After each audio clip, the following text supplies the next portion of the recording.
Le petit Julian est né le 17 juin à 5 mois et 4 jours de grossesse. Il pesait 730 grammes, une épreuve pour lui et pour ses parents.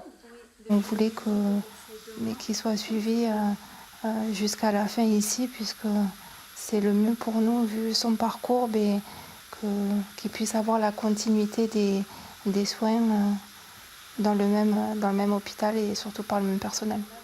Mais toutes les familles n'ont pas eu cette chance. En juin, la direction de l'hôpital a décidé de fermer des lits, 8 au total. Face à un absentéisme important du personnel paramédical, ça paraissait difficile de maintenir un niveau de sécurité suffisant pour prendre en charge les enfants qu'accueille ce service de néonatologie. Congé maternité, arrêt maladie non remplacé, conséquence, le personnel qui reste est surmené. Cette infirmière travaille depuis 30 ans dans ce service.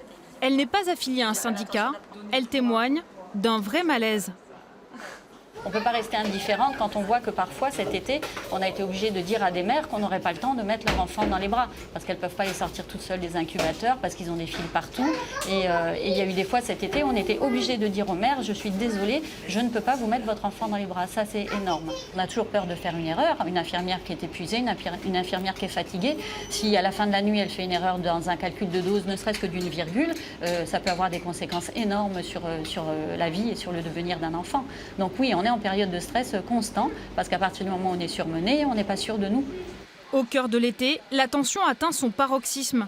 Avec la fermeture des lits, des bébés sont transférés en urgence vers d'autres hôpitaux. C'est tout le service qui doit faire face. On a dû aussi parfois organiser des transferts en période de week-end où c'est vrai qu'au niveau médical on est moins nombreux, il n'y a pas les cadres de santé pour nous aider à organiser ces transferts, voilà, où ça demandait vraiment une énergie folle au personnel pour justement assurer cette sécurité. Mais je crois vraiment qu'au prix de cette énergie-là, voilà, la sécurité a été préservée. De son côté, le CHSCT a saisi le procureur de la République de Toulouse pour mise en danger de la vie d'autrui et non-assistance à personne en danger.